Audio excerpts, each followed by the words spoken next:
ஒரு ஊர்ல ரெண்டு சகோதரர்கள், அதாவது அண்ணனும் தம்பியும். அந்த ரெண்டு பேர்ல அண்ணனுக்கு கல்யாணம் ஆயிட்டுது, தம்பிக்கு கல்யாணம் ஆகல. வேணாம்னு இருந்துட்டான். அவங்க ரெண்டு பேருக்குமே சொந்தமா கொஞ்சம் நிலம் இருந்தது. அது எப்படிப்பட்ட நிலம்னா நல்ல விளையக்கூடிய நிலம். அப்பா விட்டுட்டு போன சொத்து. தனித்தனியா விவசாயம் பண்ணிட்டு இருக்கிறாங்க. அண்ணங்காரன் கல்யாணம் ஆனவன். அவன் என்ன நினைப்பான்னா, நமக்கு மனைவி மக்கள் இருக்கிறாங்க, அதனால கடைசி காலத்துல நம்மளை காப்பாத்துறதுக்கு பிள்ளைங்க இருக்கிறாங்க, அதாவது முதுமையில நமக்கு பாதுகாப்பு உண்டு. ஆனா என் தம்பிக்கு தான் யாருமே இல்ல. அவன் கல்யாணமே பண்ணிக்கல, தனி ஆள். அவனுக்கு வயசானா அவனை கவனிக்கிறதுக்கு யாருமே இல்லையே. அதனால அவன் தான் அதிகமா பணம் சேர்க்கணும், அதுக்கு நாம தான் எப்படியாவது உதவி பண்ணணும் அப்படின்னு அண்ணங்காரன் நினைப்பான். அதுக்காக என்ன செய்யலாம்னு யோசனை பண்ணுவான். ஒரு நாள் ராத்திரி ஒரு சாக்கு நிறைய நெல்லை போட்டு எடுத்து கட்டிட்டான். கட்டி தூக்கிட்டு போறான். தம்பி வீட்டுக்கு பின்பக்கம் இருந்த களஞ்சியத்துல நெல்லை கொட்டிவிட்டு பேசாம திரும்பி வந்துட்டான். அவனுக்கு தெரியாம இதை செஞ்சுட்டான். ஏன்னா தம்பி கிட்ட நேரடியா கொடுத்தா வாங்கிக்க மாட்டான். அதனால இப்படி ரகசியமா போய் அவனுக்கு தெரியாமலே அவன் வீட்டு களஞ்சியத்துல தானியத்தை கொட்டி விட்டு திரும்பி வந்துட்டான். இதே மாதிரி அடிக்கடி பண்ணிட்டு இருக்கிறான் அவனுக்கு தெரியாம. ஆனா இதே நேரத்துல தம்பிக்காரன் என்ன யோசனை பண்ணான் தெரியுமா? நாம தனி ஆளு, ஆனா அண்ணன் குடும்பம் பெருசு, அதனால எனக்கு அதிகமா எதுவும் தேவையில்லை, அண்ணனுக்கு தான் தேவை அதிகம்.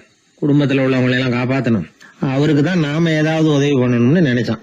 இவனும் அதே மாதிரி யோசனை பண்ணான். நேர்ல கொடுத்தா அவர் எதுவும் வாங்கிக்க மாட்டார், அதனால எப்படியாவது வேற வழியில தான் நாம அவருக்கு உதவி செய்யணும்னு யோசனை பண்ணான்.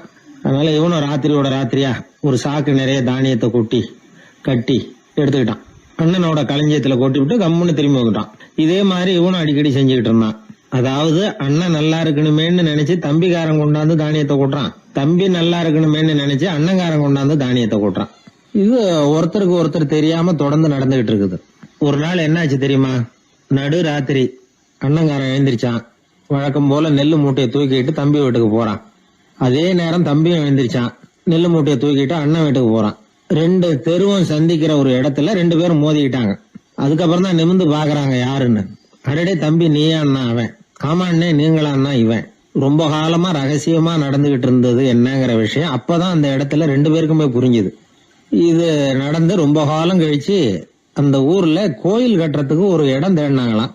ஒரு புனிதமான இடம் தேவை, நம்ம ஊர்ல அப்படிப்பட்ட இடம் எதுன்னு எல்லாரும் யோசனை பண்ணாங்களாம். எல்லாரும் ஒரு மனதா முடிவு பண்ண இடம் எது தெரியுமா? அந்த அண்ணனும் தம்பியும் நடு ராத்திரியில சந்திச்சுக்கிட்ட அந்த இடம் தான்.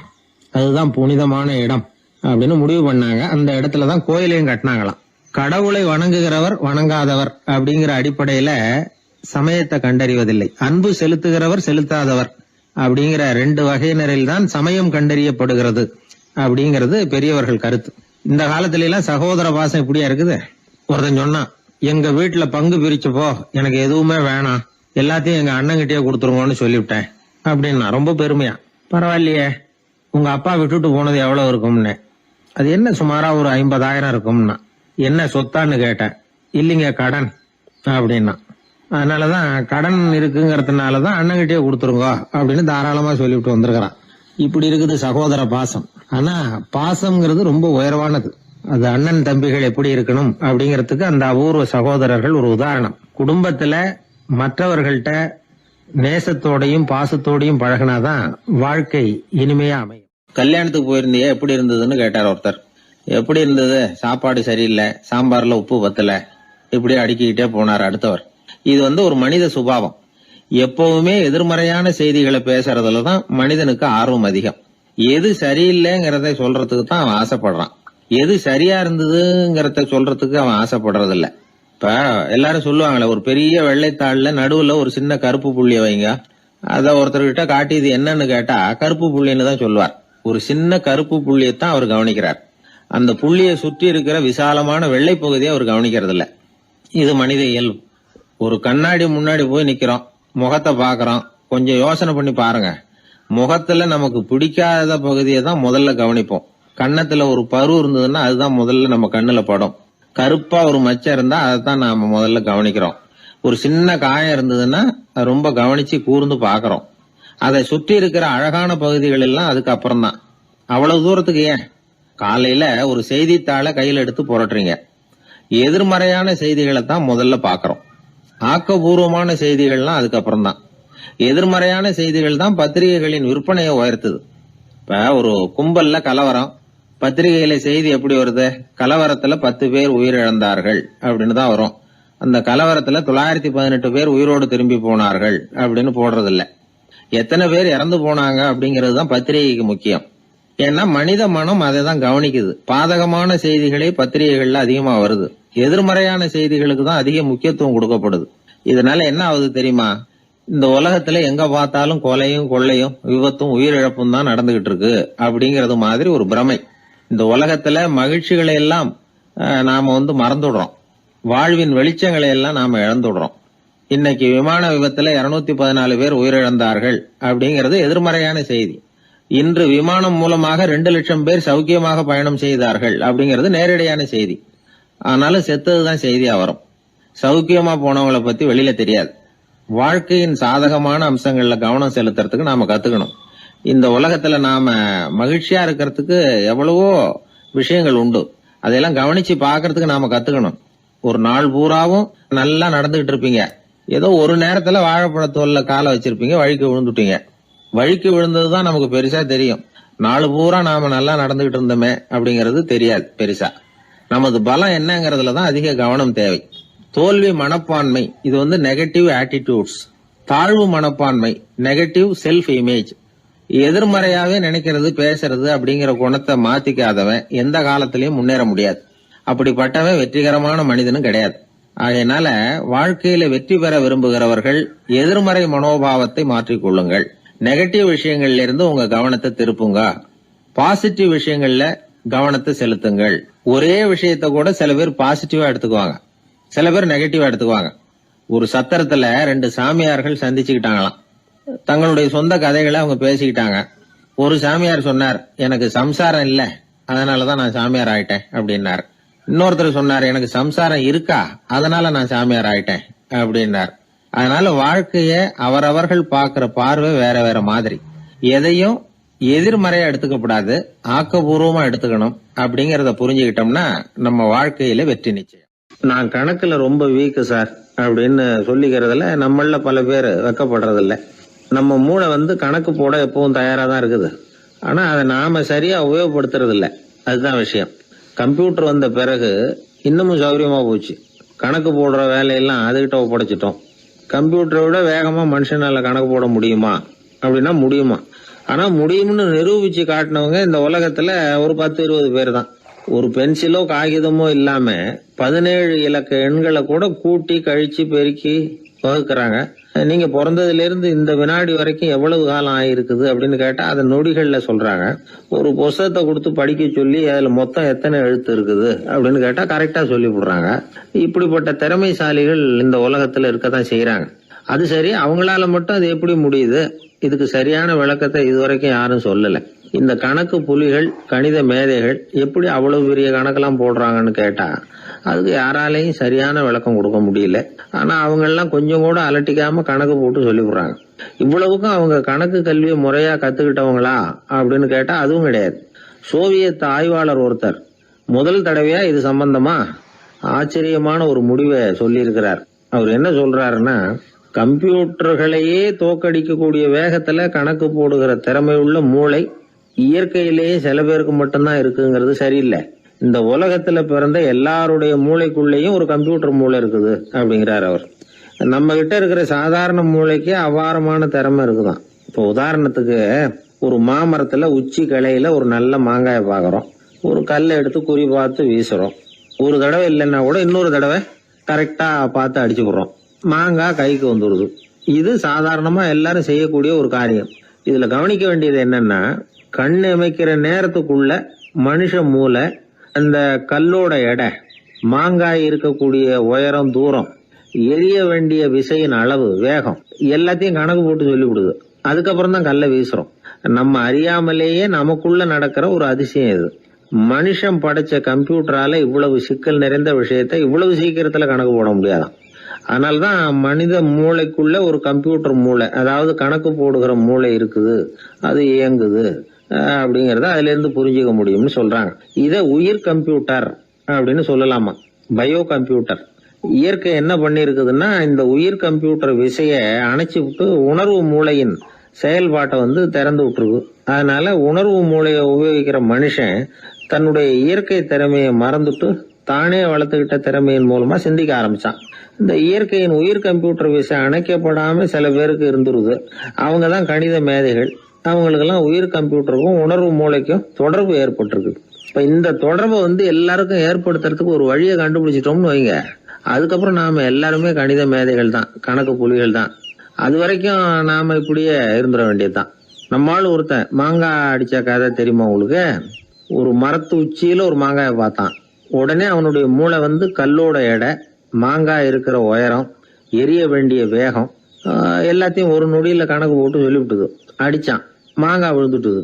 இருந்தாலும் அவன் தன்னுடைய மூளையை நொந்துக்கிட்டான். மோசமான மூளைன்னா ஏண்டான்னு கேட்டோம். என்னுடைய மூளை எல்லாத்தையும் சரியா கணக்கு போட்டு சொல்லிவிட்டுது, இருந்தாலும் ஒரு விஷயத்த என்கிட்ட சொல்லாம விட்டுட்டுது அப்படின்னா. என்னத்தேன்னு கேட்டோம். அந்த தோட்டத்துக்கு சொந்தக்காரன் என் பின்னாடி 10 அடி தூரத்துலதான் நின்றுட்டு இருக்கிறாங்கிறத எனக்கு கணக்கு போட்டு அது சொல்லாம விட்டுட்டுது அப்படின்னா. முதுவை தடவிக்கிட்டேன். ஒருத்தர் முகத்தை உம்முன்னு வச்சுக்கிட்டு வந்துகிட்டு இருந்தார். ஏன்னு கேட்டாங்க. யாரு என்ன பார்த்தாலும் உடனே முகத்தை திருப்பிக்கிட்டு போடுறாங்க சார் அப்படின்னார். உங்ககிட்ட பிரியமா பேசுற நண்பர்களே கிடையாதா அப்படின்னு கேட்டாங்க. அப்படி யாரும் இல்லையே அப்படின்னாராம். அதிகமா நமக்கு நண்பர்கள் கிடைக்கணும்னா அதுக்குன்னு சில உத்திகள் இருக்கு. அமெரிக்க எழுத்தாளர் ஒருத்தர் சொல்லியிருக்கிறார் அப்படின்னு சொன்னாங்களாம், விவரம் தெரிஞ்சவங்க. அப்படின்னு அதை எனக்கும் கொஞ்சம் சொல்லி கொடுங்களேன் அப்படின்னு கேட்டிருக்காரு இவர். உடனே அதை பத்தி அவர்கிட்ட சொல்ல ஆரம்பிச்சாங்களாம். அது என்னன்னா, முதல் குறிப்பு என்னன்னா, எதிரில் உள்ளவங்க நிறைய பேசுறதுக்கு வாய்ப்பு கொடுக்கணுமா. நம்ம பத்தியே பேசிட்டு இருக்க கூடாதான். அவர் பேசுற விஷயம் எதுவா இருந்தாலும் ஆமா நல்லது அப்படின்னு சொல்லி ஏத்துக்கணுமா. இது ஒரு குறிப்பு. 2வது குறிப்பு என்னன்னா, கூடுமான வரைக்கும் யாருகிட்டையும் அனாவசியமா வாதம் பண்ணிட்டு இருக்க கூடாது. 3வது குறிப்பு என்னன்னா, எந்த பிரச்சனையையும் அடுத்தவங்க கண்ணோட்டத்திலேயே பார்க்கணும், நம்ம கண்ணோட்டத்திலேயே பார்த்துட்டு இருக்க கூடாது. எப்பவுமே அடுத்தவங்க மனோபாவத்தை நாம புரிஞ்சு வச்சிருந்தோம்னா நம்மள யாராலையும் ஜெயிக்க முடியாது. 4வது குறிப்பு என்னன்னா, ஒருத்தர்கிட்ட பேச ஆரம்பிக்கிறப்பவே இயல்பா அன்பா ஆரம்பிக்கணும். உதாரணத்துக்கு, இந்த சட்டை உங்களுக்கு ரொம்ப பொருத்தமா இருக்குதே அப்படின்னு சொல்லி ஆரம்பிக்கலாம். அதை விட்டுட்டு அன்னைக்கு என்ன சார் என்ன அம்போன்னு விட்டுட்டு அப்படி ஆயிட்டீங்க அப்படின்னு ஆரம்பிக்க கூடாதான். இதெல்லாம் விவரம் தெரிஞ்சவங்க சொல்லி கொடுத்திருக்கிற குறிப்புகள். 5வது விஷயம் என்னன்னா, நம்ம தவறுகளை தயக்கம் இல்லாம ஒத்துக்கணும், அதுக்காக கூச்சப்படக்கூடாது. 6வது குறிப்பு, அடுத்தவங்க கருத்துக்கு மதிப்பு கொடுக்கணும். நீங்க சொல்றது தப்பு சார் அப்படின்னு முகத்துல அடிச்சா அப்படி பேசக்கூடாது. 7வது விஷயம் என்னன்னா, சில பேர் எப்ப பார்த்தாலும் சவால் விட்டுக்கிட்டே இருப்பாங்க. அனாவசியமான சவால் சில பேரால தவிர்க்க முடியாது, அப்படி விடக்கூடாதான். 8வது கருத்து, நம்ம கருத்து என்னவோ அதை எதிராளியின் வாயிலிருந்து வரவழைக்கணும். அப்படி வரவழைக்கிறதுக்கு முயற்சி பண்ணணும். இது ஒரு முக்கியமான கருத்து. அப்புறம் 9வது குறிப்பு என்னன்னா, நம்ம யோசனைய புதிய முறையில சொல்லி பார்க்கலாம். அடுத்தவங்க சொல்ற யோசனையை ஏத்துக்கணும். அந்த யோசனை மகா மோசமா இருந்தா கூட அதை ஏத்துக்கிற மாதிரி நடிக்கலாமா, அது கூட தப்பு இல்லைங்கிறாங்க. 10வது குறிப்பு ரொம்ப முக்கியமானது. அதாவது அனாவசியமா பொய் சொல்லக்கூடாது. அப்படி எப்பவாவது பொய் சொல்ல வேண்டிய அவசியம் வந்துட்டுதுன்னு வைங்க, பெரிய பொய்யா சொல்லி பண்ணுமா, அதை நம்பும்படியா சொல்லணுமா. சில சமயம் தேவைப்பட்டா பொய்ய உண்மையா கூட மாத்திக்கலாமா. அது எப்படி பொய்ய உண்மையா மாத்திக்கிறது அப்படின்னா, இப்ப எனக்கு கார் ஓட்ட தெரியும்னு நண்பர்கள் கிட்ட பொய் சொல்லியாச்சு. நண்பர்கள் நிஜமாவே ஒரு காரை கொடுத்து ஓட்டுன்னு சொல்றதுக்கு முன்னாடி ஏதாவது ஒரு டிரைவிங் ஸ்கூல்ல சேர்ந்து கார் ஓட்டுறதுக்கே கத்துக்கிறது. இது ஒரு உதாரணம். இது மாதிரி பொய்ய உண்மையாக்கக்கூடிய சில உத்திகள் உண்டு. அதனால சில பிரச்சனைகளை தீர்த்தர முடியுமா. அப்புறம் 11வது குறிப்பு என்னன்னா, உயர்ந்த நோக்கங்களை மட்டும் வெளியில பேசணும். உள் மனசு எவ்வளவு ஒட்டடை படிஞ்சு கிடந்தாலும் பரவாயில்ல, அதை பத்தி பேச வேண்டியதில்லை. 12வது குறிப்பு சொல்றாங்க, சிறந்த நல்ல நண்பர்களை தேடிதான் பெற வேண்டியிருக்கும், அவ்வளவு சுலபமா கிடைச்சிட மாட்டாங்க அப்படின்னு சொல்றாங்க. இவ்வளவு குறிப்புகளும் அமெரிக்க நிபுணர் ஒருத்தர் சொல்லி வச்சிருக்கிறார். இப்படி எல்லாம் நடந்துகிட்டா நமக்கு நல்ல நண்பர்கள் கிடைப்பாங்களாம். முயற்சி பண்ணி பார்க்கணும். இந்த காலத்துல எல்லாம் எத்தனையோ விதமான நண்பர்கள் உண்டு. ஒருத்தர் ரொம்ப கவலையோட நின்னுகிட்டு இருந்தார். கண்ணு கலங்கி இருந்தது. ஏன் இப்படி கவலையோட நின்னுகிட்டு இருக்கிறீங்க அப்படின்னு கேட்டோம். என்னுடைய நண்பன் ஒருத்தன் ஒரு நாள் கோபத்துல என்னை பார்த்து சொல்லிவிட்டான், உன்னோட 1 வருஷத்துக்கு பேச மாட்டேன் போ அப்படின்னு சபதம் போட்டுட்டான் அப்படின்னார். அதுக்காகவா இப்படி கவலைப்பட்டுக்கிட்டு கண் கலங்கி நிக்கிறீங்க அப்படின்னு கேட்டோம். இதுக்கு அவரு சொன்னார், நான் அதுக்காக கவலைப்படல சார், அந்த 1 வருஷ கெடு என்னையோட முடியுது, அதை நினைச்சுதான் கவலைப்படுறேன், கண்ணீர் விடுறேன் அப்படின்னாராம் சோகமா. ஒருத்தர் ரொம்ப கவலையோட வந்தார். ஏன் இப்படி ஒரு மாதிரியா வர்றீங்க அப்படின்னு கேட்டேன். அவர் என்ன நிமிர்ந்து பார்த்தார். என்னை பார்த்து ஒருத்தன் பைத்தியம்னு சொல்லிவிட்டான் சார், அவன் அப்படி சொன்னதுக்கு அப்புறம் தான் நான் இப்படி ஆயிட்டேன்னாரு. அதுக்காக நீங்க பெருமைப்படுங்க, வருத்தப்படாதீங்கன்னு. அவருக்கு ஒன்னும் புரியல. அவரு என்ன ஒரு மாதிரியா பார்க்க ஆரம்பிச்சுட்டார். நான் உடனே ஓஷோ சொல்லி இருக்கிற சில கருத்துக்களை அவர்கிட்ட எடுத்து சொன்னேன். இத பாருங்க, இந்த உலகத்துல பல பெரிய மேதாவிகள்லாம் சாதாரண மக்கள் கண்ணுக்கு பைத்தியமா தான் தெரிஞ்சிருக்கிறாங்க அப்படின்னு விவரத்தை சொன்னேன். ஏன்னா மத்தவங்க மாதிரி அவங்க கவலைப்படுறது இல்ல, எதுக்கும் இறுக்கம் அடையறது இல்ல, சாவை கண்டு பயப்படுறது இல்ல, அற்பமான மகிழ்ச்சிக்கு ஆசைப்படுறது இல்ல. அவங்க முழுமையா வாழறாங்க. மத்தவங்கள இது பாதிக்குது. ஏன்னா இவங்களால அவங்க மாதிரி அலட்டிக்காம இருக்க முடியறது இல்ல. அதனால இருக்க ஆரம்பிச்சு விடுறாங்க. அவன் கிடக்குறான் பைத்தியக்காரன் அப்படின்னு சொல்லி அவங்களுக்குள்ளேயே ஆறுதல் அடையறதுக்கு முயற்சி பண்றாங்க. இதுதான் இன்னைக்கு உலகத்துல நாம பாத்துக்கிட்டு இருக்கிறது. ஆனா ஒரு உண்மை என்ன தெரியுமா? இந்த உலகத்துல பைத்தியக்காரர்களும் புத்தி சுவாதீனம் இல்லாதவங்களும் தான் மகிழ்ச்சியாவும் கொண்டாட்டமாவும் இருக்க முடியும். அதனால நமக்கெல்லாம் புத்தி சுவாதீனத்துடன் கூடிய ஒரு பைத்தியக்காரத்தன்மை இருக்கிறது நல்லதுதான். அப்படி இருந்தாதான் வாழ்க்கையை கொண்டாட முடியும். ஒரு மனநல மருத்துவமனையில ஒருத்தர் சிகிச்சைக்காக சேர்ந்திருந்தார். சேர்ந்து 1 வருஷம் ஆச்சு. தான் குணமாயிட்டோங்கிறது அவருக்கு தெரிஞ்சு போச்சு. டாக்டர் கிட்ட விவரத்தை சொன்னார். இது மாதிரி எனக்கு மனசுல தோணுதுங்க, நான் தெளிஞ்சுட்டேன் போல இருக்கு அப்படின்னு அவர் சொல்லியிருக்கிறார். அவரும் சொன்னார், நீங்க சொல்றது சரியாதான் இருக்கும், இருந்தாலும் உங்களை இங்கேயே வச்சிருந்து சில சோதனைகள்லாம் பண்ணி பார்த்துட்டு அதுக்கப்புறம் வீட்டுக்கு அனுப்புறோம் அப்படின்னார். சரிங்கன்னார் அவரு. அதே மாதிரி அவரை மேற்கொண்டு கொஞ்ச நாள் தங்க வச்சு சோதனைகள்லாம் பண்ணி பார்த்துட்டு இவர் சொல்றது உண்மைதான்னு தெரிஞ்சது. இவர் புத்தி சுவாதீனம் சரியா இருந்தது, இவர் நல்ல நிலைமைக்கு வந்துட்டாருங்கிறது டாக்டருக்கு புரிஞ்சது. அதுக்கப்புறம் சரி, நீங்க சொன்னது சரி, இனிமே நீங்க வீட்டுக்கு போகலாம் அப்படின்னு சொல்லி அனுப்பி வச்சார். இவர் வீட்டுக்கு வந்துட்டார். அதுக்கப்புறம் இவர் தன்னுடைய அனுபவங்களை சொன்னாராம்.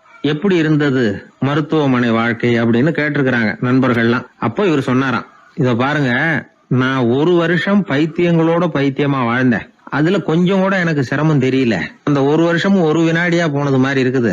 ஆனா நான் புத்தி தெளிஞ்சதுக்கு அப்புறம் 1 வாரம் அவங்களோட இருந்தேன் பாருங்க, அந்த 1 வாரம் தான் எனக்கு ஒரு யுகமா தெரிஞ்சது. அவ்வளவு கஷ்டப்பட்டேன் அப்படின்னாராம். அதனால ஒரு கூட்டத்திலிருந்து வேறுபட்டு வாழறதுங்கிறது கொஞ்சம் சிரமம் தான். பைத்தியங்களுக்கு மத்தியில பைத்தியமா இருந்துடலாம், பைத்தியங்களுக்கு மத்தியில புத்தி சுவாதீனம் உள்ளவனா இருக்கிறதுக்கு ரொம்ப சாமர்த்தியம் தேவைப்படுது. அதனாலதான் இந்த உலகத்துல நாம வாழும் பொழுது மற்றவர்களை அனுசரிச்சு வாழணும். பைத்தியங்களுக்கு மத்தியில பைத்தியமா இருந்தாதான் சுகம் அப்படிங்கிறது தான் இவங்க சொல்ல வர்ற உண்மை. ஹிட்லர் ஒரு சமயம் ஒரு பைத்தியக்கார ஆஸ்பத்திரிக்கு போனாராம் பார்வையிடறதுக்காக. மன நோயாளிகளை எல்லாம் வரிசையா நிறுத்தி வச்சிருந்திருக்கிறாங்க. அவர் வந்த உடனே எல்லாரும் ஹிட்லர் வாழ்கன்னு கத்தணும் அப்படின்னு அங்க உள்ள டாக்டர் சொல்லி வச்சிருக்கிறார். ஏற்கனவே சொல்லி வச்சிருக்காரு, ஹிட்லர் வரப்போறார், வந்தது எல்லாரும் ஹிட்லர் வாழ்கன்னு நீங்க சொல்லணும், கத்தணும் சொல்லி வச்சிருக்காரு. சரின்ட்டு நிக்கிறாங்க. ஹிட்லர் வந்தார். சொல்லி வச்சது மாதிரி எல்லாரும் கத்துனாங்க, ஹிட்லர் வாழ்கன்னு. ஒருத்தர் மட்டும் கத்தாம அமைதியா நின்னுகிட்டு இருந்தார். ஹிட்லர் அவர்கிட்ட போய், ஏன் நீங்க மட்டும் ஹிட்லர் வாழ்கன்னு சொல்லாம நிக்கிறீங்கன்னார். அதுக்கு அவர் மெதுவா, நான் பைத்தியக்காரன் இல்ல, டாக்டர் அப்படின்னாராம். அதனால பைத்தியங்களோடு பைத்தியமா வாழறதுங்கிறது ஒரு சுகம். இந்த உலகத்துல ஏற்கனவே நான் சொன்னது மாதிரி பைத்தியக்காரர்களும் புத்தி சுவாதீனம் இல்லாதவங்களும் தான் மகிழ்ச்சியாகவும் கொண்டாட்டமாகவும் இருக்க முடியும். அதனால புத்தி சுவாதீனத்துடன் கூடிய ஒரு பைத்தியக்காரத்தன்மை நமக்கு தேவை. அந்த நுட்பத்தை புரிந்து கொண்டு நம்முடைய வாழ்க்கையை நாம கொண்டாடுவோம். என்னை தேடி ஒருத்தர் வந்தார். எனக்கு ரொம்ப நாளா ஒரு சந்தேகம், அதுக்கு உங்களை கேட்டு விளக்கம் பெறணும்னு வந்திருக்கிறேன்னார். என்ன உங்க சந்தேகம்னு கேட்டேன். யாரு என்ன பார்த்தாலும் உடனே முகத்தை திருப்பிட்டு போடுறாங்க சார், அதுக்கு என்ன காரணம்னு எனக்கு தெரியல, அதுதான் உங்களை கேட்டு தெரிஞ்சுக்கலாம்னு வந்திருக்கிறேன்னார். உங்களுக்கே தெரியலன்னா எனக்கு எப்படி தெரியும்னு, இருந்தாலும் உங்களுக்கு அனுபவம் இருக்குமேன்னார். அது சரி, உங்ககிட்ட பிரியமா பேசுற நண்பர்களே கிடையாதா அப்படின்னு கேட்டேன். அப்படி யாருமே இல்லைங்க அப்படின்னார். அப்படின்னா உங்ககிட்ட தான் ஏதோ குறை இருக்கு, உங்க பழக்க வழக்கத்தை கொஞ்சம் மாத்திக்கிட்டா எல்லாம் சரியா போடும் அப்படின்னா. என்ன செய்ய சொல்றீங்கன்னார். உங்களுக்கு நிறைய நண்பர்கள் தேவைன்னு, கிடைக்க மாட்டேங்கிறாங்களேன்னார். அதுக்கு சில வழிகள் இருக்குன்னு. அப்படியானார். அதிகமா நமக்கு நண்பர்கள் கிடைக்கணும்னா அதுக்குன்னு சில உத்திகள் இருக்கிறதாக அமெரிக்க எழுத்தாளர் ஒருத்தர் சொல்லியிருக்கிறார். சரி, அப்படி அவர் என்னதான் சொல்லியிருக்கிறார் அப்படின்னா வரிசையா சொல்றேன் கேட்டுங்க அப்படின்னு சொல்லி அவர்கிட்ட சொல்ல ஆரம்பிச்சேன். அதாவது முதல்ல நாம தெரிஞ்சுக்க வேண்டியது என்னன்னா, எப்ப பார்த்தாலும் நம்மளை பத்தியே பேசிட்டு இருக்க கூடாது. நமக்கு எதிரில் உட்கார்ந்து இருக்கிறவங்க நிறைய பேசுறதுக்கு வாய்ப்பு கொடுக்கணும். அவர் பேசுற விஷயம் எதுவா இருந்தாலும் எப்படி இருந்தாலும் ஆமா நல்லது அப்படின்னு சொல்லி ஏத்துக்கணும். இது முதல் கருத்து. 2வது என்ன சொல்றாங்கன்னா, கூடுமான வரைக்கும் யாருகிட்டையும் அனாவசியமா வாதம் பண்ணிட்டு இருக்க கூடாது. 3வது கருத்து என்னன்னா, எந்த பிரச்சனையையும் அடுத்தவங்க கண்ணோட்டத்திலேயே பார்க்கணும், நம்ம பார்வையிலேயே பார்த்துட்டு இருக்க கூடாது. எப்பொழுதுமே அடுத்தவங்களுடைய மனோபாவத்தை நாம புரிஞ்சு வச்சுக்கிட்டோம்னா நம்மளை யாராலும் ஜெயிக்க முடியாது. 4வது கருத்து என்ன சொல்றாங்கன்னா, ஒருத்தர்கிட்ட பேச ஆரம்பிக்கும் பொழுது இயல்பா அன்பா ஆரம்பிக்கணும். இப்ப உதாரணத்துக்கு ஒண்ணு சொல்லணும்னா, உங்களுக்கு இந்த சட்டை ரொம்ப பொருத்தமா இருக்குதே அப்படின்னு ஆரம்பிக்கலாம். அதை விட்டுட்டு அன்னைக்கு என்ன சார் என்ன அம்போன்னு விட்டுட்டு போயிட்டீங்க அப்படின்னு ஆரம்பிக்க கூடாது. 5வது விஷயம், நம்முடைய தவறுகளை தயக்கம் இல்லாம ஒத்துக்கணும். அப்படி ஒப்புக்கொள்ள கூச்சப்படக்கூடாது. 6வது கருத்து என்னன்னா, அடுத்தவங்க அபிப்பிராயங்களுக்கு மதிப்பு கொடுக்கணும். நீங்க சொல்றது தப்பு சார் அப்படின்னு முகத்தில் அடிச்சது மாதிரி பேசக்கூடாது. 7வது கருத்து என்ன சொல்றாங்க, நம்முடைய கருத்து என்னவோ அதை எதிராளியின் வாயிலிருந்து வரவழைக்கணுமா. அப்படி வரவழைக்கிறதுக்கு நாம முயற்சி பண்ணணும். அதுக்கு தகுந்த மாதிரி நாம பேசணும். 8வது குறிப்பு என்னன்னா, சில பேர் எப்ப பார்த்தாலும் சவால் விட்டுக்கிட்டே இருப்பாங்க. அனாவசியமா சவால் விடக்கூடாது. 9வது யோசனை, நம்ம யோசனையை புதிய முறையில சொல்லி பார்க்கலாம். மற்றவர்கள் சொல்லுகிற யோசனையை ஏத்துக்கணும். அந்த யோசனை மகா மோசமானதா இருந்தா கூட அதை ஏத்துக்கிற மாதிரி கூட நடிக்கலாம். அதுல ஒன்றும் தப்பு இல்லை. 10வது குறிப்பு ரொம்ப முக்கியமானது. அதாவது அனாவசியமா பொய் சொல்லக்கூடாது. அப்படி எப்பொழுதாவது பொய் சொல்ல வேண்டிய அவசியம் ஏற்பட்டா பெரிய பொய்யா சொல்லணும். அதை நம்பும்படியா சொல்லணுமா. இதெல்லாம் அந்த நிபுணர் சொல்ற கருத்து தான். சில சமயம் தேவைப்பட்டா பொய்ய கூட உண்மையா மாத்திக்கலாமா. அது எப்படி பொய்ய உண்மையா மாத்துறது அப்படின்னா, இப்ப எனக்கு கார் ஓட்ட தெரியும்னு நண்பர்கள் கிட்ட ஒரு பொய்ய சொல்லிவிட்டீங்கன்னு வைங்களேன். நண்பர்கள் நிஜமாவே ஒரு காரை கொடுத்து ஓட்டுன்னு சொல்றதுக்கு முன்னாடி ஏதாவது ஒரு டிரைவிங் ஸ்கூல்ல சேர்ந்து கார் ஓட்ட கத்துக்கலாமே. இதுதான் இந்த பொய்ய உண்மையா மாத்துறது. இது ஒரு உதாரணம், அவ்வளவுதான். இது மாதிரி பல பொய்களை உண்மையாக்க முடியும். அப்படி பொய்ய உண்மையாக்கி கூட சில பிரச்சனைகளை தீர்த்திட முடியும். 11வது குறிப்பு என்ன சொல்லுதுன்னா, உயர்ந்த நோக்கங்களை மட்டுமே வெளியில பேசணும். உள் மனசு எவ்வளவு ஒட்டடை படிஞ்சு கிடந்தாலும் பரவாயில்ல. 12வது குறிப்பு, நல்ல நண்பர்களை தேடித்தான் பெறணும். அவங்க அவ்வளவு சுலபமா கிடைச்சிட மாட்டாங்க. இவ்வளவும் அனுபவசாலிகள் சொல்லி இருக்கிற குறிப்புகள். இந்த ஆலோசனைகளின்படி நடந்தா நமக்கு நல்ல நண்பர்கள் கிடைப்பாங்க. அதுக்கப்புறம் நமது வாழ்க்கை வெற்றி இருக்கிற திசையை நோக்கி வேகமா நகர ஆரம்பிக்கும். இந்த காலத்திலேயே நல்ல நண்பர்கள்லாம் எத்தனையோ பேர் உண்டு. ஒருத்தர் ரொம்பவும் கவலையோட நின்றுகிட்டு இருந்தார். கண்கள் கலங்கி போயிருந்தது. கிட்டத்தட்ட அழுதுகிட்டு இருந்தார். ஏன் சார் இப்படி அழறீங்க, என்ன ஆச்சு உங்களுக்குன்னு கேட்டேன். ஒரு மெதுவா கண்ணை தொடச்சிக்கிட்டு, என்னுடைய நண்பன் ஒருத்தன் ஒரு நாள் கோவத்துல என்னை பார்த்து உன்னோட 1 வருஷத்துக்கு பேச மாட்டேன் போன்னு சொல்லிவிட்டான், சபதம் போட்டுட்டான் அப்படின்னாரு. அதுக்காக இப்படி கவலைப்படுறீங்கன்னு கேட்டேன். அவர் சொன்னார், நான் அதுக்காக கவலைப்படல சார், அந்த 1 வருஷ கேடு என்னோட முடியுது, நான் அதை நினைச்சு எழுதிட்டு இருக்கிறேன் அப்படின்னா. இப்படிப்பட்ட நண்பர்களும் உண்டு. அதனால நல்ல நண்பர்களா பார்த்து நமக்கு சேர்த்துக்கிட்டோம்னா நம்ம வாழ்க்கையில எந்த முயற்சி எடுத்தாலும் அதுல சுலபமா வெற்றி கிடைக்கும். 11ஆம் நூற்றாண்டுல ஒரு புகழ்பெற்ற இறைநேச செல்வர் வாழ்ந்து வந்தார். அவர் பேரு அப்துல்லா ஹிஸ் சௌமை. இப்போ சோவியத் ரஷ்யாவில் உள்ள ஜீலான்கிற நகரத்தோட புறநகர் பகுதியில நீப்புன்னு ஒரு ஊர், அங்கதான் அவர் இருந்தார். அவருக்கு ஒரு ஆப்பிள் தோட்டம் இருந்தது தஜ்லா நதி ஓரத்துல. அந்த தோட்டத்துல அவர் ஒரு நாள் உலாவிக்கிட்டு இருக்கிறார். அந்த சமயத்துல 20 வயசுள்ள அழகான இளைஞர் ஒருத்தர் அவர் முன்னாடி வந்து நின்னார். என்ன நீங்க மன்னிக்கணும்னார். இவருக்கு ஒன்னும் புரியல. யாரப்பா நீ என்ன கெடுதல் பண்ணின, நான் எதுக்காக உன்னை மன்னிக்கணும் அப்படின்னு கேட்டார். ஐயா, என் பேரு அபு சாலிஹ் மூசா. இங்க இருந்து 4 கல் தொலைவில் இருக்கக்கூடிய இதே தஜ்லா நதி ஓரத்துல தான் நான் இருக்கிறேன். நேத்து மத்தியானம் எனக்கு ஒரு நல்ல பசி. அந்த நேரம் ஒரு ஆப்பிள் பழம் இந்த நதியில மிதந்து வந்தது. அவசரத்துல அதை எடுத்து சாப்பிட்டுட்டேன். சாப்பிட்டதுக்கு அப்புறம் தான் அப்படி செஞ்சது பெரிய தவறுங்கிறத உணர்ந்தேன். ஒரு பொருளுக்கு உரியவர்கள் யாரோ அவங்க அனுமதி இல்லாம அந்த பொருளை சாப்பிடுறது ஹராமா. ஹராமான அந்த பழம் வந்து என் வயத்துக்குள்ள போனதுல இருந்து எனக்கு நிம்மதி இல்ல. ராத்திரி பூரா தூங்கவே முடியல. காலையில எழுந்திரிச்சதும் இந்த நதி ஓரமா பாத்துக்கிட்டே வந்தேன். உங்க தோட்டத்தை பார்த்தேன். ஒரு மரத்தோட கிளை வந்து தண்ணியில தொட்டுக்கிட்டு இருக்கிறத பார்த்தேன். அதனால நான் சாப்பிட்ட பழம் இங்க இருந்து தான் வந்திருக்கணும். அந்த பழத்துக்கு உரியவர் நீங்க தான். நீங்க என்ன மன்னிச்சாதான் நான் சாப்பிட்ட பழம் ஹலாலா, குற்றம் நிவர்த்தியா, தயவு பண்ணி மன்னிக்கணும் அப்படின்னு கண்கலங்க கேட்டுக்கிட்டார். இத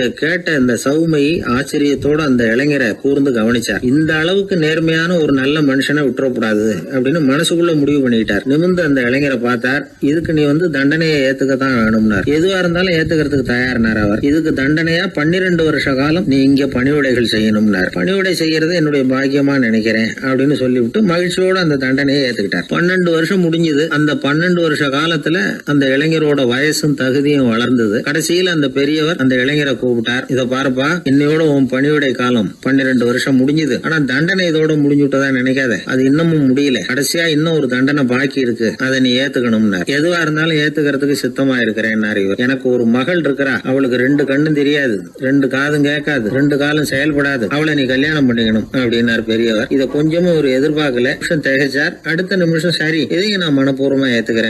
இறைநேசர் செல்வர் சௌமை அவர்கள் அவர்களுடைய புதல்வி பாத்திமாவுக்கும் இளைஞர் அபு சாலிஹ் மூசாவுக்கும் அடுத்த சில தினங்கள்ல முறைப்படி திருமணம் நடந்தது. திருமணத்துக்கு அப்புறம் மணமகளை பார்த்த அந்த இளைஞர் திகைச்சு போயிட்டார். ஏன்னா அந்த பெரியவர் சொன்னதுக்கு நேர்மாறா இருந்தார். பாத்திமா உடல் குணம் எதுவும் கிடையாது, ரொம்ப அழகா இருந்தாங்க. மறுநாள் சௌமையை அபு சாலிஹை கூப்பிட்டு இதுக்கு விளக்கம் சொன்னாராம். என் மகளுக்கு கண்ணு தெரியாதுன்னு சொன்னதுதான் சொல்லியிருந்த நேத்து முன்னாடி சொன்னேன். அது எந்த விதமான தீய காட்சிகளும் அவ கண்ணுக்கு தெரியாதுன்னு தான் அர்த்தம். காது கேட்காதுன்னு சொன்னேன், தீய விஷயங்களை அவ கேட்க மாட்டான்னு அர்த்தம். கால்கள் செயல்படாதுன்னு சொன்னேன், வீட்டை விட்டு தீமையான இடங்களுக்கு அவ போக மாட்டான்னு அர்த்தம் அப்படின்னா. 12 வருஷத்துக்கு முன்னாடி உன்னை முதல் முறையா பார்த்தப்பவே உண்மை என்னுடைய சீடரா மானசீகமா ஏத்துக்கிட்டேன் அப்படிங்கிற விவரத்தையும் சொன்னாராம். இந்த இளைஞர் அபு சாலிஹ் பிற்காலத்துல ஒரு பெரிய ஆன்மீக மேதையா உயர்ந்தார். அந்த தம்பதிகளுக்கு 60வது வயசுல ஒரே ஒரு குழந்தை பிறந்தது. அந்த ஃபாதர் ஜிலானி முஹைத்தீன் ஆண்டகை, அதாவது அந்த குழந்தை தான் ஆன்மீக பேரரசர் முஹைத்தீன் ஆண்டகை.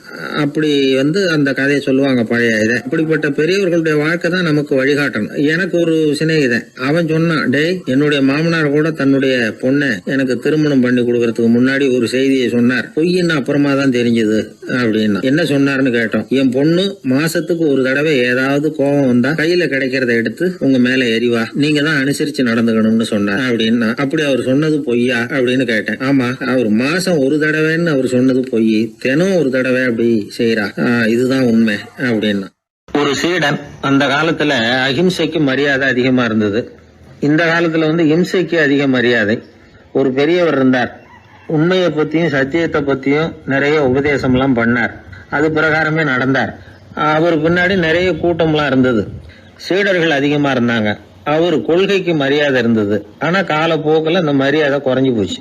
அவர் பின்னாடி போன கும்பலும் குறைஞ்சு போச்சு. இது ஏன்? இப்படி ஒரு கேள்வி கேட்டார் ஒருத்தர். அதுக்கு பதில் சொல்ல வந்தார் ஒருத்தர். அவரு ஒரு கதையை சொன்னார், சீக்கிய கதை. அதாவது மகான் குருநானக் உபதேசம் பண்ணிக்கிட்டு இருந்த காலம். அவர் பின்னாடி ஏகப்பட்ட கூட்டம் போற இடமெல்லாம் மக்கள் வெள்ளம் அவர் பின்னாடியே போயிட்டு இருந்ததுதான். அவர் எந்த ஊருக்கு போனாலும் எல்லாரும் பின்னாடியே போனாங்க. இந்த கூட்டத்தையும் அவங்க கிட்ட இருக்கிற ஆர்வத்தையும் போனார் ஒருத்தர். அவரு குருநானக்கோட நண்பர். அவர் நேரா போய் குருநானக்க பார்த்தார். ஆகா, உங்களுக்கு தான் எத்தனை ஆயிரம் சீடர்கள் அப்படின்னார். குருநானக் இதை கேட்டுட்டு லேசா சிரிச்சார், அவ்வளவுதான், பதில் எதுவும் சொல்லல. கொஞ்ச நாள் கழிச்சு குருநானக் ஒரு ஊரை விட்டுட்டு இன்னொரு ஊருக்கு புறப்பட்டார். ஆயிரக்கணக்கான ஜனங்கள் பின்னாடி போனாங்க. சும்மா போல, குரு மகாராஜுக்கு ஜே அப்படின்னு கோஷம் போட்டுக்கிட்டே போறாங்க. ஒரு சாலை ஓரமா போய்கிட்டே இருக்கிறாங்க. திடீர்னு ஒரு இடத்துல ஆகாசத்துல இருந்து செப்பு காசுகள் மழை மாதிரி கொட்டிச்சு. கோஷம் போட்டுக்கிட்டு வந்தவங்க எல்லாம் பாதி பேர் உடனே கதைஞ்சு ஓடினாங்க. அவங்களுக்கு கிடைச்ச செப்பு காசையெல்லாம் பொறுக்கிட்டு மடியில கட்டிக்கிட்டு சொல்லிக்காம கொள்ளாம நழுவி போயிட்டாங்க. அவர் இதையெல்லாம் கவனிக்காம தொடர்ந்து போய்கிட்டே இருக்கிறார். அடுத்த ஊருக்கு போனார். அங்க மறுபடியும் ஒரு பணமழை. போன தடவை செப்பு காசு கொட்டுச்சு, இந்த தடவை இங்க வெள்ளி காசா கொட்டுது. இப்பவும் இருந்த கூட்டத்துல பாதி பேர் கும்பல் அப்படியே கலைஞ்சு ஓடி போய் முடிஞ்ச அளவுக்கு அதை பொறுக்கிட்டு அப்படியே ஓடிட்டாங்க. குருநானக் தொடர்ந்து போறார். இன்னொரு ஊர்ல மறுபடியும் பணமழை. இந்த தடவை வெறும் தங்க காசா விழுது. இதை பார்த்ததும் மீதி இருந்த கும்பலும் கலைஞ்சு ஓடி போய் தங்க காசை அள்ளிக்கிட்டு அம்பேல் ஆயிட்டுது. குருநானக் திரும்பி பார்த்தார். கடைசியா எஞ்சி இருந்தது ஒரே ஒரு சீடர் தான். செப்பு காசு, வெள்ளி காசு, தங்க காசு எதையும் பொருட்படுத்தாம இவர் பின்னாடியே வந்துகிட்டு இருக்கிறார். நீதான்ப்பா என்னுடைய உண்மையான சீடன் அப்படின்னு சொல்லி அவரை வாழ்த்தி அவர்கிட்ட தன்னுடைய பணிகளை ஒப்படைச்சாராம் குருநானக். அவ்வளவுதான் அந்த கதை. அதை கேட்டதும் உண்மைக்கு ஏன் மரியாதை குறைஞ்சு போச்சுங்கிறது புரியுது. நல்லவங்க பின்னாடி போற கூட்டம் குறையறதுக்கு இதுதான் காரணம். காசு தான் முக்கியம்னு நினைக்கிறவங்க அதிகமாயிட்டாங்க இந்த காலத்துல. காசு முக்கியம்தான், இல்லைன்னு சொல்லல. ஆனா காசு நமக்கு அடிமையா இருக்கணும். வேலைக்கார மாதிரி இருந்து வேண்டியதை வாங்கி கொடுக்கணும். நாம காசுக்கு அடிமையாயிடக்கூடாது. அப்படி ஆகும் பொழுதுதான் விவகாரம் ஆரம்பம். இந்த காலத்து குரு ஒருத்தர், அவருக்கு பின்னாடி ஏகப்பட்ட சீடர்கள் இருந்தாங்க. ஒரு காலத்துல ஒவ்வொரு கட்டத்துல ஒவ்வொருத்தரா நழுவி போயிட்டாங்க. இப்ப மிஞ்சி இருக்கிறது ஒரே ஒரு சீடன் தான். ரொம்ப பவ்யமா கையை கட்டிட்டு அவர் முன்னாடி உட்காந்துருக்கிறான். கடைசியில நீ மட்டுமாவது இருக்கியப்பா, அது போதும், நீ தான் எனக்கு உண்மையான சீடன் அப்படின்னாராம் குரு. அதுக்கு அந்த சீடன் சொல்லியிருக்கான், அப்படி இல்லைங்க சுவாமி, நீங்க இப்போ உட்காந்துக்கிட்டு இருக்கிற பீடத்துக்கு அடியில பெட்டியில பணம் வச்சிருக்கிறீங்க, அது எனக்கு தெரியும். அதனால நீங்க எப்போ எழுந்திரிச்சு அந்த பக்கம் போவீங்கன்னு பாத்துக்கிட்டு இருக்கிறேன் அப்படின்னா விழுந்தது. உடனே அவங்களுக்கு ஒரு ஆசை, கபீரை சந்திச்சு பேசணும் அப்படின்னு அவங்க ஆசைப்பட்டாங்க. அவங்க அப்படி ஆசைப்பட்டதுக்கு ஒரு காரணம் உண்டு. ஏன் அப்படி ஆசைப்பட்டாங்கன்னா, 2 ஞானிகளை சந்திக்க வச்சா பல அரிய தத்துவங்களை கேட்கறதுக்கு ஒரு வாய்ப்பு கிடைக்கும். அதனால அவங்க 2 பேரையும் எப்படியாவது சந்திக்க வச்சிடணும் அப்படின்னு அவங்க ஆசைப்பட்டாங்க. அந்த சீடர்கள் தங்களுடைய விருப்பத்தை அவர்கிட்டயே சொன்னாங்க. இது மாதிரி அவர் கபீர் இந்த ஊர்ல இருக்கிறதா தெரியுது, சந்திச்சா தேவையில்லைன்னு. சரி, கபீரை சந்திக்கலாம் ஆனா அவரோட பேசுறத பத்தி நான் எதையும் சொல்றதுக்கு இல்ல அப்படின்னு விட்டார் பரீத். ஏன் கபீரோட நீங்க எதுவும் பேச மாட்டீங்களா அப்படின்னு கேட்டாங்க சீடர்கள். அவரோட பேசுறதுக்கு எதுவும் இல்ல. ஏன்னா எனக்கு என்ன தெரியுங்கிறது அவருக்கு தெரியும், அவருக்கு என்ன தெரியுங்கிறது எனக்கு தெரியும். அப்படி இருக்கிறப்ப நாங்க 2 பேரும் பேசிக்கிறதுக்கு என்ன விஷயம் இருக்க போகுது அப்படின்னாரு அவர். இங்க நிலைமை இப்படி. கபீர் இருக்கிற இடத்துல என்ன நடந்தது தெரியுமா? இது மாதிரி பரீத் காசிக்கு வந்திருக்கிறார் அப்படிங்கிற விஷயம் கபீரின் சீடர்களுக்கு தெரிஞ்சது. உடனே அவங்களும் நீங்க ஷேக் பரீத்தை சந்திச்சு பேசணும்னு அவர்கிட்ட கேட்க ஆரம்பிச்சாங்க. அதுக்கு கபீர் சொன்னாராம், நாங்க 2 பேரும் சந்திச்சுக்கிட்டா ஒருத்தர் கட்டி தழுவிக்குவோம், ஆனந்த கண்ணீர் வடிப்போம், வார்த்தைகளால பரிமாறிக்கிறதுக்கு எங்ககிட்ட எதுவும் இல்ல அப்படின்னாராம். இருந்தாலும் 2 பக்கத்துல இருந்த சீடர்களும் அப்படி நினைக்கல. எப்படியும் இவங்க சந்திச்சுக்கிட்டா கொஞ்சமாவது பேசாம இருக்க முடியாது, ஏதாவது பேசிக்குவாங்க அப்படின்னு நினைச்சாங்க. அதனால தொடர்ந்து வற்புறுத்தினாங்க. கபீர் பரீத்தை தன்னுடைய ஆசிரமத்துக்கு அழைச்சார். அந்த ஊரின் எல்லைக்கே போய் அவரை அழைச்சிட்டு வந்தார். 2 பேரும் சந்திச்சாங்க. ஒருத்தர் கட்டி பிடிச்சுக்கிட்டாங்க. ஒருத்தர் கைய ஒருத்தர் பிடிச்சபடியே ரொம்ப நேரம் நின்றுட்டு இருந்தாங்க. ஆனந்த கண்ணீர் வழிஞ்சுது. கபீர் ஆசிரமத்துல 2 பேரும் மௌனமா உட்கார்ந்துருக்காங்க. ஏதாவது பேசுவாங்கன்னு சொல்லி எதிர்பார்த்துக்கிட்டே 2 பக்கமும் சீடர்கள் காத்துக்கிட்டு இருக்கிறாங்க. பேசுங்கன்னு சொல்லியும் பார்த்தாங்க. அதை கேட்டதும் லேசா சிரிச்சாங்களே தவிர எதுவுமே பேசிக்கலையா. ஒரு நாள் பூரா இப்படியே போயிட்டுது. அதுக்கப்புறம் பரீத் கபீர் கிட்ட விடைபெற்றுக்கிட்டு புறப்பட்டார். ஏன் நீங்க பேசல அப்படின்னு சொல்லி கபீரின் சீடர்கள் கேட்டாங்களாம். அதுக்கு கபீர் சொன்னார், நாங்க 2 பேரும் உணர்ந்ததை சொல்றதுக்கு வார்த்தைகள் கிடையாது. எல்லாமும் உணர்ந்த பரீத்து கிட்ட பேசுறதுக்கு என்கிட்ட எதுவும் இல்ல, அதனால பேசல அப்படின்னார். இதே மாதிரி பரீத்தின் சீடர்களும் அவர்கிட்ட கேட்டிருக்கிறாங்க, ஏன் நீங்க பேசலன்னு. எங்க 2 பேர்ல யாராவது ஒருத்தர் பேச ஆரம்பிச்சிருந்தாலும் அதை போல முட்டாள்தனம் வேற எதுவும் இருக்க முடியாதுன்னாரு அவர். ஞானிகள் 2 பேரும் பேசி இருந்தா என்ன ஒரு தெளிவு கிடைக்குமோ அதை விட அதிகமான தெளிவு கிடைச்சதான் சீடர்களுக்கு. உண்மையின் வடிவமான பரம்பொருள் பேசப்பட வேண்டிய ஒன்றல்ல, அது உணரப்பட வேண்டிய ஒன்று அப்படிங்கறத அவங்க புரிஞ்சுக்கிட்டாங்களாம். ஒரு கணவனும் மனைவியும் ரொம்ப நாள் ஒருத்தர் பிரிஞ்சிருந்தாங்க. பல வருஷங்களுக்கு அப்புறம் அவங்க சந்திச்சாங்க. சந்திச்ச உடனே ஏதாவது பேசலாம்ல, பேசல. 2 பேருமே மௌனமா இருந்தாங்க. இந்த ஞானிகள் மாதிரி ஒருத்தர் ஆர்வமா பாத்துக்கிட்டாங்க, அவ்வளவுதான்.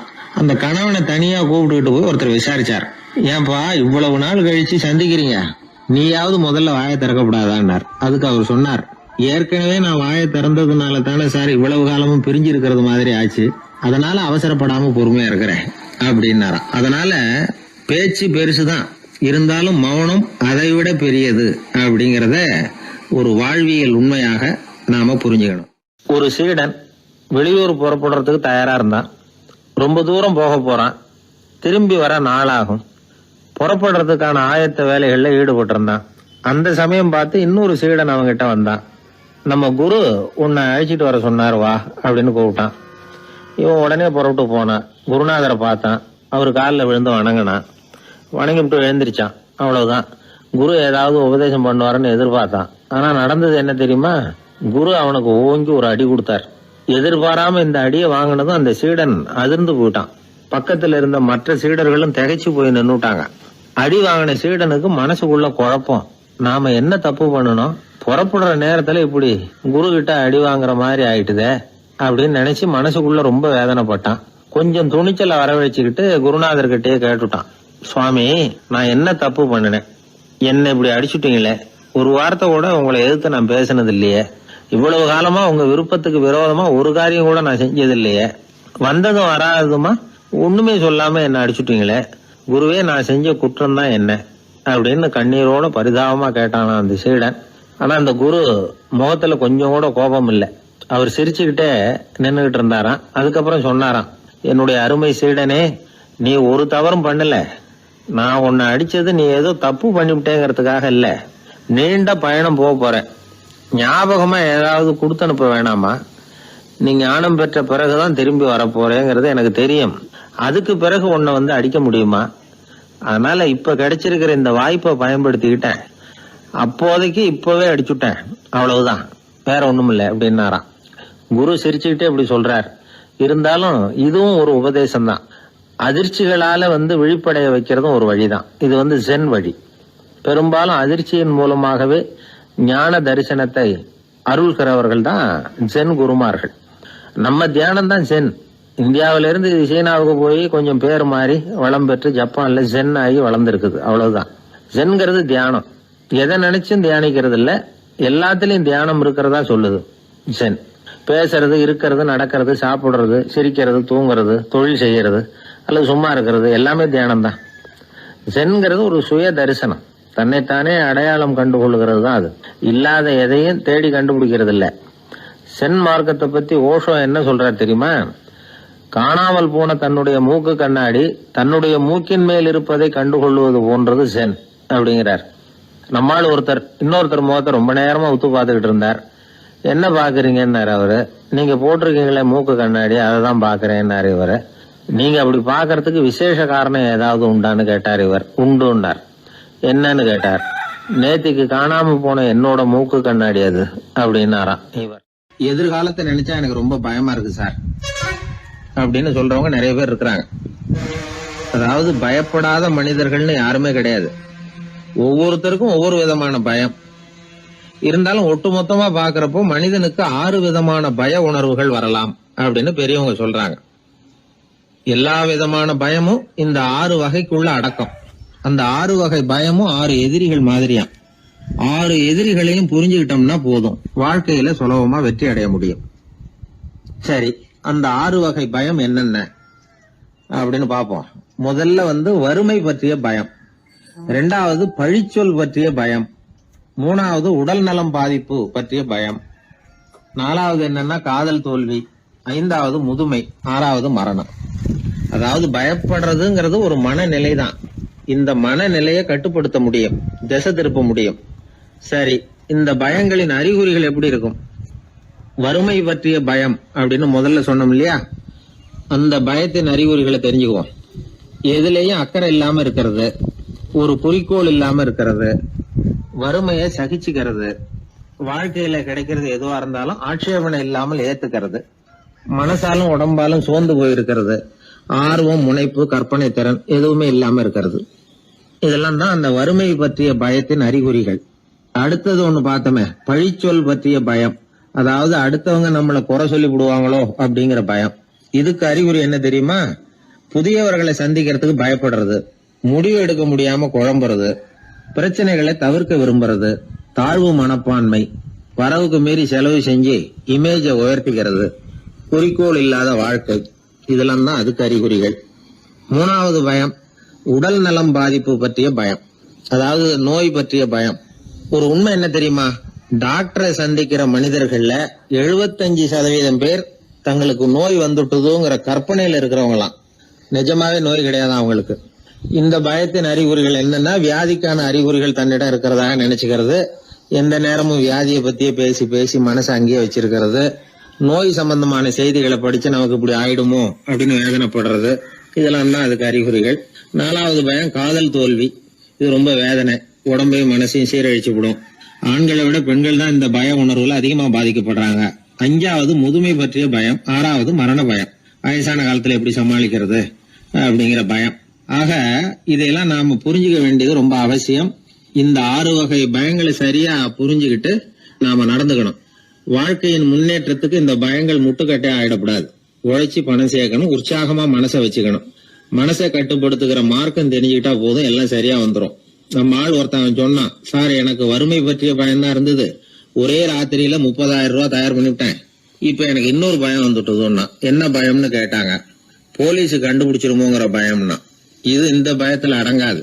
அதனால அஞ்சி அஞ்சி சாவார், அஞ்சாத பொருள் இல்லை அப்படின்னு பாரதி சொன்னார் இல்லையா, அது மாதிரி பயத்தை புரிந்து கொண்டு அதற்கு தகுந்த மாதிரி நம்முடைய வாழ்க்கையை அமைத்துக் கொள்ள வேண்டும். அப்படி அமைத்துக் கொள்ளுகிறவர்களுக்கு வெற்றி நிச்சயம். ஒரு ஊர்ல ஒரு குரு இருந்தார். ஒரு நாள் அவரை தேடிட்டு ஒருத்தன் வந்தான். உனக்கு என்ன வேணும்னு கேட்டார் குரு. எனக்கு ஞான தெளிவு வேணும், அதுக்கு உங்க உபதேசம் எனக்கு தேவைன்னா. உபதேசம் வேணும்னா அதை பெற்றுக்கொள்ளுகிற அளவுக்கு தகுதி உள்ளவனா உன்னை தயார்படுத்திக்கணுமேன்னார். அதுக்கு நான் என்ன செய்யணும் சொல்லுங்கன்னா, முதல்ல நீ செய்ய வேண்டியது என்னன்னா, உங்ககிட்ட இருக்கிற எல்லா கெட்ட குணங்களையும் விட்டுட்டு 1 வருஷம் கழிச்சு வா, அப்புறம் பாக்கலான்னாரு. அவ்வளவுதானே, சரின்னு சொல்லிவிட்டு அவன் போயிட்டான். 1 வருஷம் கழிச்சு வந்தான். அவன் அங்க வந்து சேர்ந்த சமயத்துல அந்த ஆசிரமத்தின் மண் தரைய ஒரு வேலைக்காரன் பெருக்கி சுத்தம் பண்ணிட்டு இருக்கிறான். அந்த மண் தரையிலிருந்து எழுந்த புழுதி அதிகமா இருந்தது. அது காத்துல கலந்தது, சீடனையே மறைக்கிற அளவுக்கு ஆயிட்டுது. ஒரே புழுதி மயம். சீடனுக்கு கோபம் வந்துட்டுது. அந்த வேலைக்காரனை அடிக்கிறதுக்காக கைய வாங்கிட்டு போனான். அவன் ஓடி போய் குரு கிட்ட சொல்லிவிட்டான், குருவே, உங்க உத்தரவுப்படிதான் நான் தரையை சுத்தம் பண்ணேன், ஆனா அந்த ஆளு என்ன அடிக்க வர்றான் அப்படின்னா. குரு பார்த்தார், அந்த சீடனை கூப்பிட்டார். இத பாருப்பா, உன்னுடைய எண்ணங்கள்ல பாம்பு புகுந்துட்டுது, அதையெல்லாம் விரட்டி அடிச்சு விட்டு 1 வருஷம் கழிச்சு வா, அதுக்கப்புறம் பாக்கலான்னுட்டார். சீடன் யோசனை பண்ணான். சரின்னு சொல்லிட்டு போயிட்டான். 1 வருஷம் கழிச்சு மறுபடியும் வந்தான். இப்போ அவன் வர்ற சமயத்துல அந்த வேலைக்காரன் என்ன பண்ணான் தெரியுமா? குரு கட்டளைப்படி தரையை பெருக்கினான். அப்புறம் அந்த புழுதியை எடுத்து வேணும்னே அந்த சீடன் மேல தூவனான். அவ்வளவுதான், சீடனுக்கு மகாகம் வந்துட்டுது. அந்த வேலைக்காரனை பிடிச்சி கண்ணாமண்ணான்னு திட்டிவிட்டான். வேலைக்காரன் குரு கிட்ட ஓடனான். ஐயா, அந்த ஆளு வாய்க்கு வந்தபடியெல்லாம் திட்டுறான் அப்படின்னா. குரு பார்த்தார். ஓ அப்படியா? அப்படின்னா இந்த தடவை பாம்புகள் கிடையாது, இப்போ அவன் இதயத்துக்குள்ள நுழைஞ்சிருக்கிறது நாய். அதை விரட்டி அடிச்சு விட்டு இன்னும் ஒரு 1 வருஷம் கழிச்சு அவனை வர சொல், அப்புறம் பார்க்கலாம் அப்படின்னு சொல்லி அனுப்பி வச்சுட்டார். சீடன் திரும்பி போயிட்டான். 1 வருஷம் கழிச்சு மறுபடியும் வந்தான். இப்ப அவன் வர்றப்போ என்ன செய்யணுங்கிறத அந்த வேலைக்காரங்கிட்ட குரு ஏற்கனவே சொல்லி வச்சிருக்கிறார். அது பிரகாரமே அவன் பண்ணனான். அவன் என்ன செஞ்சான் தெரியுமா? கூட்டி பெருக்கின புழுதியை எல்லாம் ஒரு வாளி தண்ணியில போட்டு நல்லா கலக்கி அந்த சீடன் தலையில ஊத்தினான். இவ்வளவு செஞ்சும் இந்த தடவை அவனுக்கு கோபமே வரல. அதுக்கு பதிலா அவனை பார்த்து நன்றின்னா. எதுக்கு நன்றி தெரியுமா? எதையும் சகிச்சுக்கிட்டு அமைதியா இருக்கும் குணத்தை கற்றுக்கொள்வதற்கு உதவியா இருந்ததுக்காக அந்த வேலைக்காரனுக்கு நன்றி. இத கேள்விப்பட்ட உடனே அந்த குரு ஓடி வந்தார். இவனை கட்டி பிடிச்சுக்கிட்டார். இனிமே நான் உனக்கு உபதேசம் பண்ணலாம், அதுக்கான தகுதி உனக்கு வந்துட்டுதுன்னார். இதுல இருந்து என்ன தெரியுது? ஒருத்தர்கிட்ட உபதேசம் வாங்கணும்னா கூட அதுக்குன்னு ஒரு தகுதி நமக்கு தேவைப்படுது. சகிப்புத்தன்மை ஒவ்வொரு மனிதனுக்கும் தேவைதான். இந்த காலத்துல ஒரு குரு, அவரை தேடி ஒருத்தன் வந்தான். குரு அவனை நிமிர்ந்து பார்த்துட்டு சொன்னார், நீ முதல்ல சகிப்புத்தன்மைய வளர்த்துக்கிட்டு அதுக்கப்புறம் என்கிட்ட வாடினார். இவன் அவரை நிமிர்ந்து பார்த்துட்டு சொன்னான், குருவே, நான் உங்ககிட்ட வந்திருக்கிறதே சகிப்புத்தன்மைய வளர்த்துக்கிறதுக்காகத்தானே அப்படின்னா. ஒரு ஊர்ல ஒரு பெரியவர் இருந்தார். அவரு ஒரு கோடீஸ்வரர். நிறைய நல்ல காரியங்கள்லாம் செஞ்சுக்கிட்டு இருந்தார். அவரை தேடி நிறைய பேர் வருவாங்க. இவரும் தன்னால முடிஞ்ச உதவி அவங்களுக்கு செய்வார். ஒரு சமயம் 3 பிச்சைக்காரர்கள் இவரை தேடி வந்தாங்க. ஏதாவது பொருள் உதவி பெறலாம்னு நினைச்சு 3 பேரும் ஒரே நேரத்துல வரல, தனித்தனியா வந்தாங்க. முதல் பிச்சைக்காரன் காலையில வந்தான். இவர் முன்னாடி வந்து நின்னான். ஐயா, எனக்கு 5 ரூபா வேணும், தயவு பண்ணி கொடுங்க அப்படின்னு கேட்டான். இவன் இப்படி கேட்டதான் அவருக்கு கோவம் வந்துட்டுது. என்ன இது, நான் ஏதோ உங்ககிட்ட கடன் பட்டிருக்கிறது மாதிரியும் அதை திருப்பி கொடுன்னு கேக்குறது மாதிரியும் இருக்குது. இவ்வளவு அதிகாரத்தோட பிச்சை கேக்குறேன், எவ்வளவு துணிச்சல் உனக்கு? உனக்கு 5 ரூபாயெல்லாம் தர முடியாது, இந்த 2 ரூபா எடுத்துட்டு ஓடு அப்படின்னு சொல்லி ஒரு 2 ரூபாயை தூக்கி எறிஞ்சார். அவன் அதை எடுத்துக்கிட்டு அங்கிருந்து போயிட்டான். அடுத்தபடியா மத்தியானமே ஒரு பிச்சைக்காரன் வந்தான். இவன் எப்படி கேட்டான் தெரியுமா? ஐயா, 10 நாளா ஒருவேளை உணவு கூட சாப்பிடல, தயவு பண்ணி எனக்கு உதவி பண்ணுங்கன்னா. உனக்கு எவ்வளவு வேணும்னு கேட்டார்.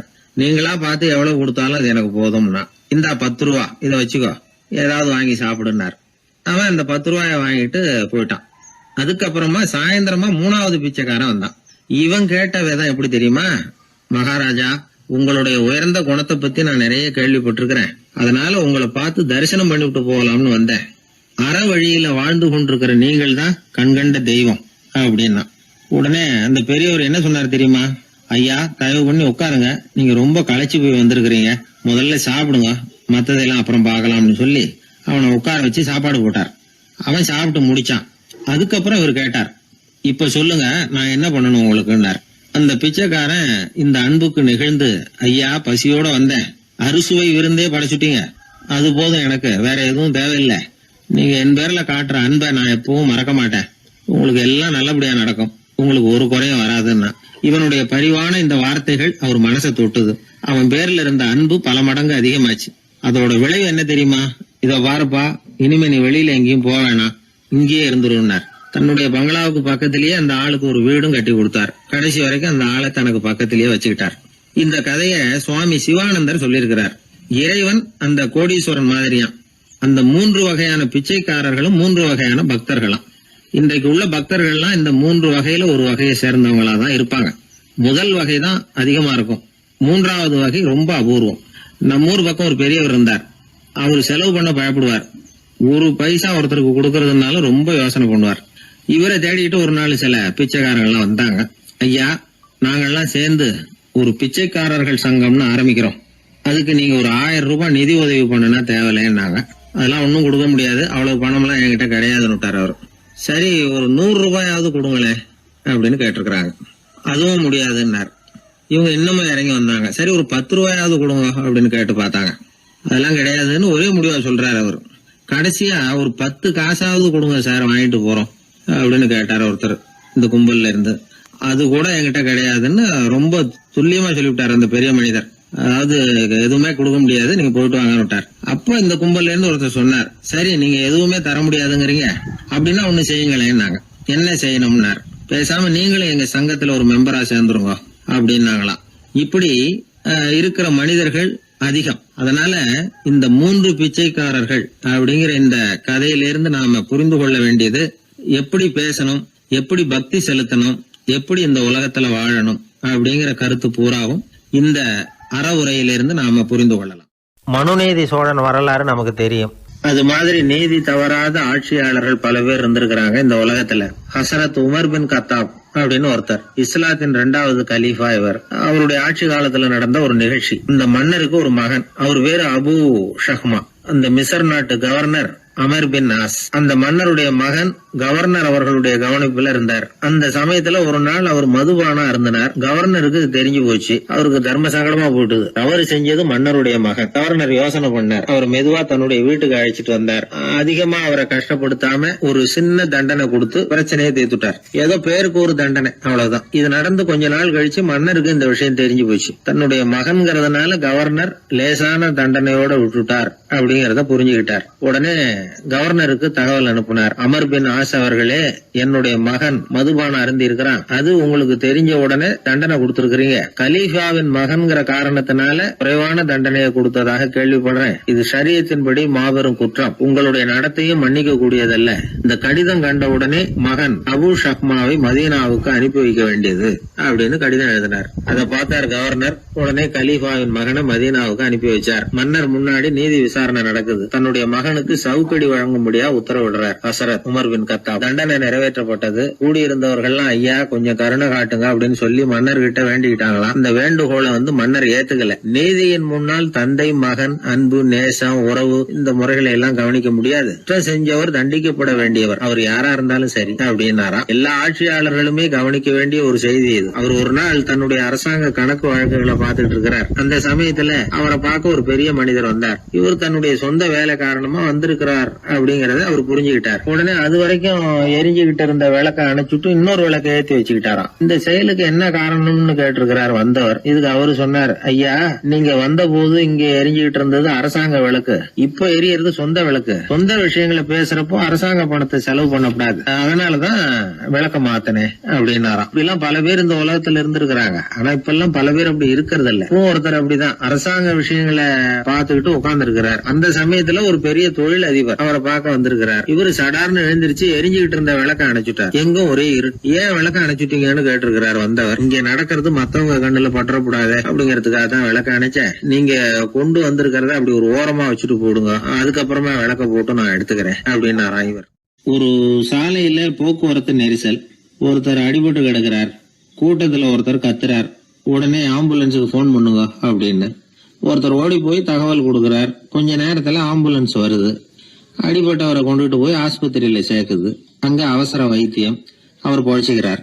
ஆம்புலன்ஸுங்கிற ஒரு வசதி இல்லைன்னா அவரை அவ்வளவு சீக்கிரத்துல ஆஸ்பத்திரிக்கு கொண்டுட்டு போக முடியுமா? ஆபத்துக்கு உதவுகிற நண்பர் மாதிரி இந்த ஆம்புலன்ஸ். அந்த காலத்துல போர்கள் அதிகம், அதுல அடிபடுறவங்களும் அதிகம். அடிபட்டு கிடக்கிற போர் வீரர்களை அவசரமா மருத்துவர்கிட்ட கொண்டுட்டு போகணும். எப்படி கொண்டுட்டு போறது? ஒரு கனமான துணிய தூளி மாதிரி கட்டுவாங்க. குழந்தைகளை தூங்க வைக்கிறதுக்காக துணியில தொட்டில் கட்டுறோம்ல, அது மாதிரி அந்த தூளியில அடிபட்டவங்களை படுக்க வைப்பாங்க. அப்படியே தூக்கிட்டு போவாங்க. அதுக்கப்புறம் தான் மருத்துவ சிகிச்சை. இதுதான் ஆரம்ப காலத்துல நடந்துகிட்டு இருந்தது. இதுல என்ன ஒரு சிரமம்னா அவசரமா கொண்டுட்டு போய் சேர்க்க முடியாது. அதனால பாதி வழியிலேயே அவங்க போய் சேர்ந்துருவாங்க பல பேர். சரி, கொஞ்சம் சீக்கிரமா அவங்கள கொண்டுட்டு போறதுக்கு என்ன வழி அப்படின்னு யோசனை பண்ணாங்க. குதிரை மேல ஏத்தி கொண்டுட்டு போனா என்ன அப்படின்னு ஒரு யோசனை. அது மாதிரியே செஞ்சு பார்த்தாங்க. அது இன்னமும் ஆபத்தா போட்டுது. குதிரை ஓடுற வேகத்துக்கும் அது போடுற குலுக்கலுக்கும் அடிபட்டு கிடக்கிறவனால ஈடு கொடுக்க முடியுமா? அலுங்காம குலுங்காம கொண்டுட்டு போக வேண்டிய விஷயம் இல்லை இது. சரி, குதிரை முதுகுல அவனை கொண்டுட்டு போக வேணாம், குதிரை வண்டியில கொண்டுட்டு போனா என்ன? 4 சக்கரம் உள்ள ஒரு குதிரை வண்டியை தயார் பண்ண வேண்டியது. அதை ஆம்புலன்ஸா உபயோகப்படுத்த ஆரம்பிச்சாங்க. 1487 இது பழக்கத்துக்கு வந்துதான். இது கொஞ்சம் சௌரியமா தெரிஞ்சுது. அதனால 1792 வரைக்கும் இந்த முறைதான் நீடிச்சுதான். ஒரு பிரெஞ்சு மருத்துவர், அவரு பேர் பேரன் டொமினிக். அவர் என்ன பண்ணாருன்னா குதிரை வண்டியில படுக்கை வசதியை ஏற்படுத்தினார். முதல் உதவி செய்யறதுக்கு தேவையானதையெல்லாம் அதுல வச்சார். எங்கேயாவது ஒருத்தர் காயம் போட்டிருக்காருன்னு தெரிஞ்சதுன்னா அங்கேயே போய் வேண்டிய உதவிகளை பண்ணார். தன்னார்வ தொண்டர்களையும் இந்த பணியில அவர் ஈடுபடுத்தினாராம். 1864 ஜெனீவா ஒப்பந்தம் ஏற்பட்டது இல்லையா, அப்பதான் ஆம்புலன்ஸ் சர்வீஸுக்கு மோட்டார் வாகனங்களையும் பயன்படுத்தலாம் அப்படின்னு முடிவு பண்ணிருக்கிறாங்க. அந்த சமயத்துல இன்னொரு விதமான ஆம்புலன்ஸ் சேவையும் நடந்துதான். அதாவது ராட்சத பலூன்கள் இருக்குல்ல, அதையெல்லாம் ஆம்புலன்ஸா பயன்படுத்தி இருக்கிறாங்க. முதல் தடவையா அமெரிக்காவில் 1930 தான் ஒரு முழுமையான ஆம்புலன்ஸ் வாகனம் நடமாட ஆரம்பிச்சுதான். அதாவது அதுல ஆக்சிஜன் சிலிண்டர் இருக்கும், ட்ரிப்ஸ் மாதிரி அவசர தேவை உபகரணங்கள் இருக்கும், ஒரு மருத்துவர் இருப்பார், ஒரு நர்ஸ் இருப்பாங்க. இப்படிப்பட்ட ஒரு ஆம்புலன்ஸ் வசதி வந்த பிறகுதான் பல உயிர்களை காப்பாற்றக்கூடிய ஒரு நல்ல வாய்ப்பு ஏற்பட்டது. இப்பெல்லாம் இந்த ஆம்புலன்ஸ் சேவை எவ்வளவோ முன்னேற்றம் கண்டிருக்கு. மோட்டார் வாகனம் மட்டும் இல்ல, படகு, ஹெலிகாப்டர், விமானங்கள் இதெல்லாம் கூட இப்ப இந்த பணிக்கு ரொம்ப உபயோகமா இருக்கு. ஆபத்துல இருக்கிற ஒரு மனுஷனை பார்த்துட்டா உடனே அவனை காப்பாத்தணுங்கிற எண்ணம் இன்னொரு மனுஷனுக்கு ஏற்படத்தான் செய்யுது. அதனாலதான் காலம் ஏதோ கொஞ்சம் ஒழுங்கா ஓடிக்கிட்டு இருக்குது. அடிபட்டு கிடக்கிற ஒருத்தனை